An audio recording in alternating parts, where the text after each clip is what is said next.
are back again for another news update for Freestyle Motocross. I'm Steve Sommerfeld, the host of the Riders Lounge podcast, and it's great to have you back. I was hoping to have the interview with one of the X Games Real Moto riders for you today, but we had to reschedule for later this week, so you'll have to check back for the next episode. I won't let the cat out of the bag on who it is. You'll just have to wait and see, but you've got a 1 in 6 chance of working out who it is, or a 16.67% chance for those of you who are playing percentages at home. Before I get too much into the mathematics for today, I want to thank the good people from Rothaus in the Black Forest region of Germany for continuing to brew the best damn alcohol-free beers I've ever tasted. With the European summer coming to an end, it was actually pretty damn awesome to look back on those warm days when I'd have a Rothaus Tannenzaepfle alcohol-free beer while I was riding my mountain bike in the hills around here in Bavaria. Well, it's not so much a mountain bike, it's actually a really crappy bike I bought in Berlin, which is completely flat if you've ever been there. So it's not exactly the best bike for the hills, but I'd rather have an alcohol-free beer during those rides than looking for anything else. And it tastes bloody good, so thanks to Rothaus for continuing their support of the Riders Lounge podcast during these times, which has seen me spend a bit more time outside than the last few years at least. Speaking of Real Moto, we have some results of this year's series, and as Nostradamus, I didn't see 2020 turning into a huge pile of crap like it has, but I was fairly accurate on the results of the Real Moto competition. So without further ado, it was Colby Raha taking out the judges' pick, with Josh Hill in second place and Jacko Strong in third. But for the People's Champ Award, it was 29.46 of the vote going to Jacko Strong, who narrowly took the win over Colby Raha with 27.98%. Oh man, my brain hurts with all this math so far today. I can see why I pulled out of that first science degree at university. With maths being one of the first subjects, I only stood the gravity part, I think it was, in the physics department, which kind of makes sense in freestyle. But to be honest, I pretty much picked the top 3, but in the wrong order. I wasn't sitting there with some fancy calculations like the judges like Mike Mason, Twitch, and Jimmy Hill had. I was just going by gut feel and kind of guessing what the judges would think.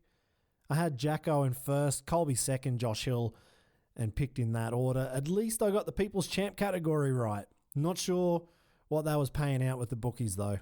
Nah, I can't even fake to know anything about betting. I'm the world's biggest tight ass, so I only played the pokies once in Vegas when I was there, and only because I realized you get free drinks if you do. But before that, I didn't even know you had to tip in America, so actually there was some pretty upset waitresses as well. If you haven't already, check out the full 45-minute video on YouTube. You get to see all the behind-the-scenes footage of Colby Raha, Jacko Strong, Corey Creed, Josh Hill, Vicky Golden, and Cody Webb, and their video team, and what it took for each of them to get their clip done. I would probably vote the 45-minute video as the winner, actually. I was pretty pumped on that. It was actually, for me, way better just to see everything and how they got these videos done. If you didn't know what I was talking about with my guesses, after this news report, go back and listen to the review of each clip by the riders and make sure you check out that 45-minute clip on YouTube. It's been a pretty crazy couple of months since the last news wrap-up. I went to Prague. We filmed and live streamed the Pilnikovo event with Peter Pilat. So thanks very much, Peter, for having Rach and I come back. And we streamed it all for the Night of the Jumps channel at the time. And actually it was the first time I've been there not to ride, only to film. The riding was awesome again. I picked up a few interviews with the Italians who were there, and they're all online now as well on the Riders Lounge podcast. So if you haven't heard them yet, check it out with Massimo Bianconcini, the Italian stallion, who's definitely one of the old guys in FMX, but still going hard.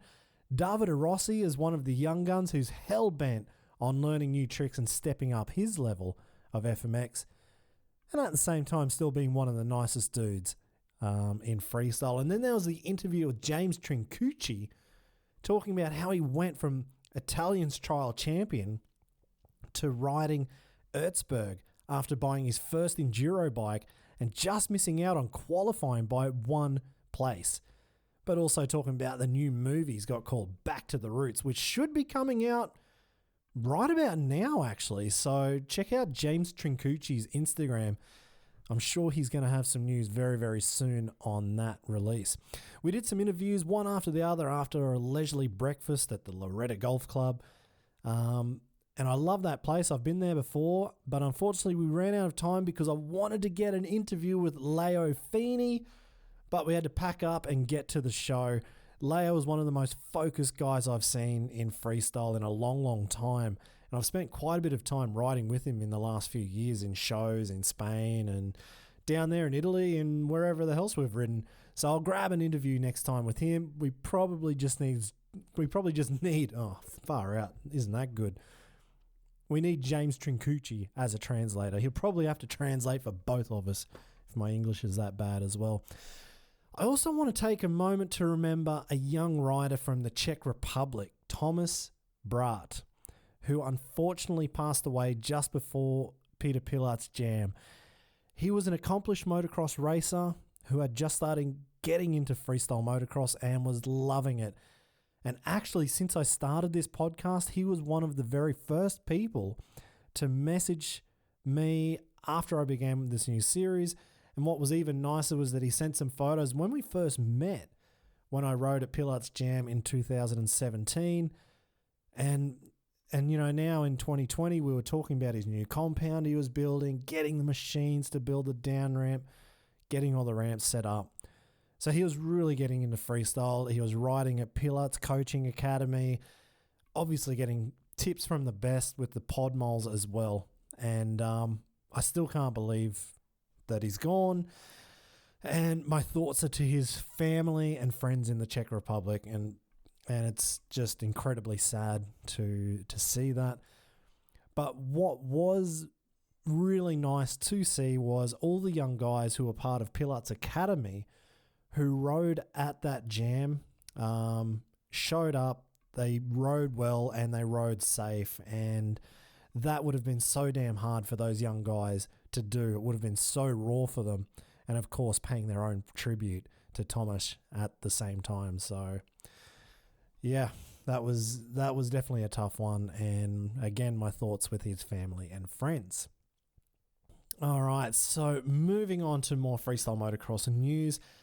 And I was going to release this actually a little while ago, but then kind of got stuck doing a couple other things. And I thought I'd wait for a bit more news. But it was the Fight Club that Jared McNeil was hosting at his house. I don't know if it was Jared's idea to have Fight TV there, but the event was held at his house, which he promoted the hell out of, and it went down last month, and it looked absolutely awesome. There was plenty of gnarliness to come out of it, but actually it was Tyler Berriman who took the win, and this is huge. He won at Jared McNeil's house. That's pretty crazy. Jared has spent countless hours in his cat machines to build one of the best looking setups for someone's home compound. And I spend more time actually on watching his Instagram stories of just him pushing dirt around. And actually just on that, check out his new video he just released this week that he did with Caterpillar and building a full-on course with all the different types of cat equipment. It was sweet. And if they condensed that down into 1 minute 30, he probably could have also been a contender for Real Moto as well. But anyway, the Fight Club was a really cool concept with the quarter pipe, best whip, and step up, and doing it all from a backyard. Obviously, there needs to be a hell of a production around that to run this fully from somebody's backyard. So check out fight.tv, and you can still watch the replay now. But with names like Jared McNeil, Colby Raha, Cole Seeley, Tom Parsons, and Derek Beckering, it was no easy feat for Tyler Berriman to take the win there. Some crazy news. Danny Torres, one of the biggest legends in freestyle motocross, has undergone knee replacement surgery. After 3 years of operations, he's finally had to make the huge decision to put in the metal work. Danny has competed in more than any other Red Bull X Fighters events than anybody else with 48 starts. He's been in the most head-to-head matchups with Ronnie Mac's favourite number of 69 matchups. He's had the most head-to-head wins of 41, the most quarter-final and the most semi-final appearances, and he's had the most top 3 appearances at 20 events of Red Bull X Fighters. He's also had the most World Tour top 3 appearances of 7 and earned the most points in the entire series of 2,340 points, and was, of course, the World Tour champion in 2011. So this is a huge decision for Danny, as this is the decision I'm kind of grappling with similarly for my hip to get the replacement as well. Do you continue dealing with shit, or do you just go and get the operation done and hopefully just feel better? And it appears after 3 years of Danny trying to deal with his knee problems and having so many operations and getting back on the bike and then another operation, they've had to go with no other choice than to chop out the old knee joint and replace it with some steel. I don't know if the end credits are playing on his illustrious career just yet, because I was told with my hip, once I go the full replacement, having any type of crash with that kind of metalwork in there could completely destroy the bit of bone that's holding in the prosthetic. And once that's damaged, there's an even bigger problem. But hey, we didn't get into freestyle because we thought of medical problems that could arise. We'll do it because we love riding freestyle. So head on over to Danny's page, wish him all the best, and hopefully we'll see him back in action in some capacity very soon. So I've got some more news coming back to Jacko Strong, and he's got more double flips on a brand new ramp. I mean, we started this whole thing with X Games Real Moto where Jacko did the double backflip off of a dirt jump, but just like Jacko, he's always in the shed coming up with something else, and he's designed a brand new super kicker which seems to get the job done just right, and he also blurted out the dimensions. So it's 3 meters high, 5 meters long, with a 5 meter radius. Sounds pretty simple. I remember when Freeride MX published the first ever 9 meter radius ramp dimensions, which were used for 75 feet or 23 meters, or whatever you want to call it. Yeah, I think it was in about 2001 or 2. And I went straight to the shed with the magazine sitting on the welder. It was just permanently opened on that two-page spread about the ramp. And I pulled down as much of Dad's 40x40 RHS steel, and I just started welding up the frame. I didn't have a rolling machine, so I remember actually putting a peg in the ground with a 9 meter piece of rope, and I just scratched into the dirt a 9 meter radius. I went and got my 8 meter long piece of RHS, and I started bending it around anything we had around the house and around the shed. I bent it around fence posts, I broke a couple, and anything else that was just laying there. But funnily enough, after I'd finally welded the radius, the length, and the height together, my old man came into the shed, and he realized, and I guess we both did at the same time, how big a steel ramp actually was going to be. I'd never jumped a ramp. I'd never seen a ramp in real life up until that point in time. I didn't even know how fast to jump it even once I'd set it up, or what the hell the bike was even going to do. But at that point, when I just had 3 pieces of steel tack welded together, my dad decided it was way too steep and I was just going to jump to the moon. He said, well, since it's your first one, boy, maybe mellow out the belly so you don't go too high, which completely defeated the purpose in building the ramp for its function, I guess. But I did it, and it gave me a massive kick in the ass. Like, imagine coming onto the ramp with a curve at the bottom, then in the middle it was kind of flat, and then a curve at the top where you take off. So I used to get kicked in the ass heaps, like from the back wheel and the suspension just loading up all wrong. If I knew now what I did back then, I should have just stuck with that Freerider magazine and dealt with going to the moon and the impact of coming back down from orbit, or at least what we thought was orbit back then. So I'm not saying to go do that. I recommend calling your local steel shop, as almost all of them these days have a roller and they can do it exactly to the specifications. I'll see if Jacko has any plans that he can share around, because I know some people really just love reading plans and knowing exactly where to put in the supports and whatever, but I mean, it's fairly easy. From whatever Jacko said was 3 meters high, 5 meters long, 5 meter radius. That's all I know. If you want to give it a shot, well, it's trial and error. Go for it. Night of the Jumps. Coming back to the World Championships. Yep, you've probably read the news by now, but if you haven't, all of the events that were on sale so far in 2020 have been postponed. So for all the Euro guys, unfortunately, you'll have to wait until next year. Munich will now be the first event, probably the first event, with the World Championship starting on March 13th inside the Olympia Halle in Munich. For Basel in Switzerland, it'll now be pushed back to September 25th, 2021 inside the St. Jakobs Halle. So it's about a 1 year pushback from the Swiss. And the Cologne event, which is always part of the Intermot Motorcycle Expo, they've changed dates to 2021, and we're just waiting to hear exactly when that will be. So tune back in for those dates. Night of the Jumps is still working on new events for 2021 in many of the nations they've visited in previous years, and it's looking pretty good. There's also some new events on the cards, and I can't wait to see the new Freeride MX World Tour kicking off as well.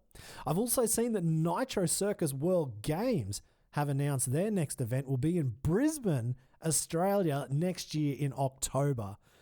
I'm not sure if that means if Wales is completely called off. I know they've cancelled it and they're giving back refunds. Or will they be going back there again one day in the future? Hopefully they do. But it will be interesting to see this set up inside the Suncorp Stadium. And I can only hope that Australia's really tough COVID-19 restrictions have eased by then, which are definitely much more stringent than where I am here in Germany, for example. If I wanted to go home right now, it's damn near impossible with only a few flights back per week.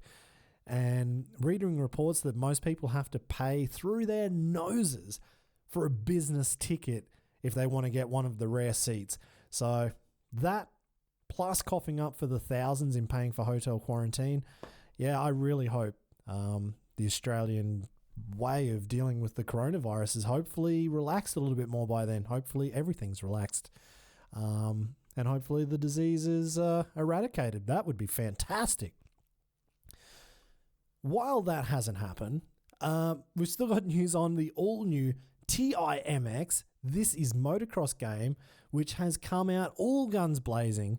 And if you remember from the last news podcast, I was talking about launching the first ever esports series. Actually, it's technically virtual sport because the riders will be at home recording their runs first and then sending it in. So that's virtual FMX.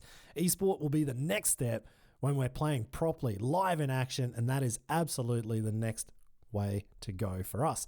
Unfortunately, since the first announcement, Aussie Adrenaline, who had the game already cruising along with heaps of new players joining up, came across some problems that even the big name mobile game developers found, and that's Apple and Google being giant pains in the ass.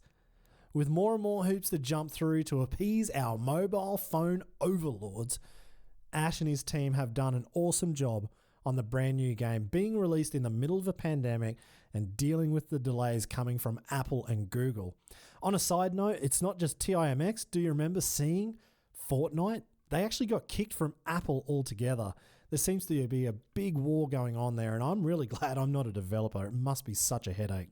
But for me right now, I'm just getting my home studio set up right now, and we're recording the first week of competition, which will feature Sheeny and J.O. Archer, Jose Morales up against Massimo Bianconchini, Fred Carrillos, Nick Gavankov, Pat Bowden, Eric Ruiz, Dallin Goldman, Edgar Torrenteras, Michael Malero, and even more. So check that out on the Night of the Jumps Facebook page, where you, the listeners and viewers in that case, will be voting for your favorite rider in this new FMX World Championship. I went full circle and I decided to actually have a separate prize for a judged favorite, kind of like the Real Moto thing where they had the fan favorite, which is what we all really wanted to see. But then there's also the judges' vote. So I'll also be judging every single run throughout the full 5 weeks, and we'll have another winner, another judged winner. But basically, with my own little bit of news here, I broke into the top 100 in the game. It took some work.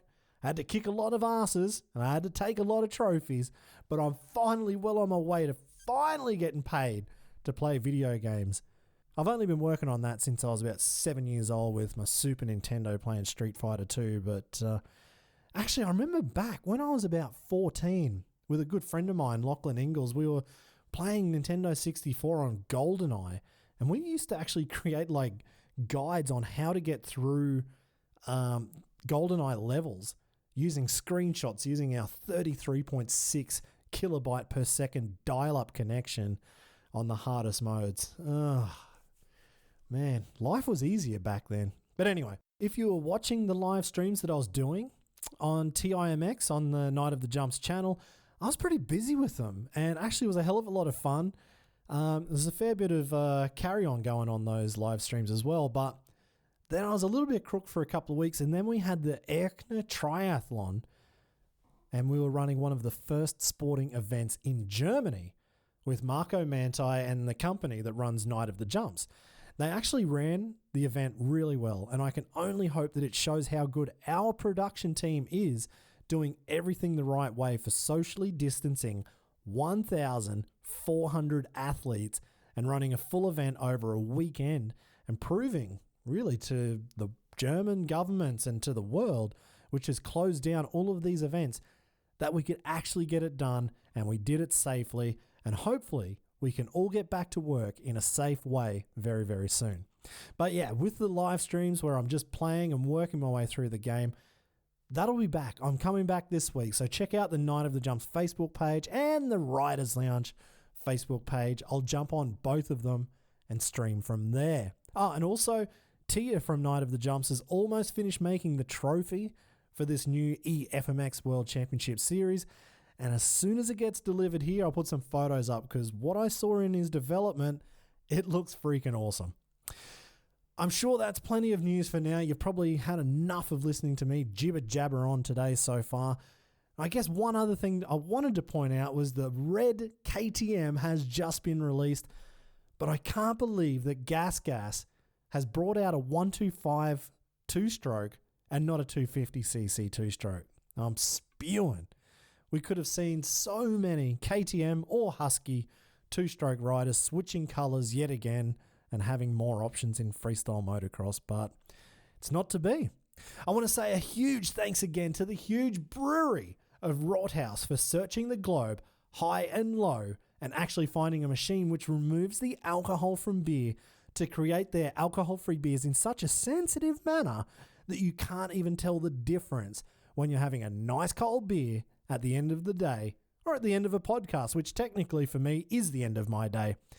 Funnily enough, the machine comes from Australia, so I can't help but see some awesome similarities in their fine beer and me being from Australia and living in Germany and taste testing their whole range. Thank you again for tuning in, and make sure you head on over to the Instagram, Facebook, and YouTube pages of Riders Lounge Podcast for more information, images, videos, and whatever. Insta, of course, is my go-to, so I'll see you there. And if you think your friends would be stoked to tune in to some of the podcasts, don't be scared to share it away to everyone. It'll be a huge help to get the word out there and keep this thing, whatever it is, growing more and more. I just can't wait to get back to the real events and interviewing everyone in person with a Tannenzaepfle beer in hand, which, of course, was the main goal for starting all of this in the first place. So, Prost!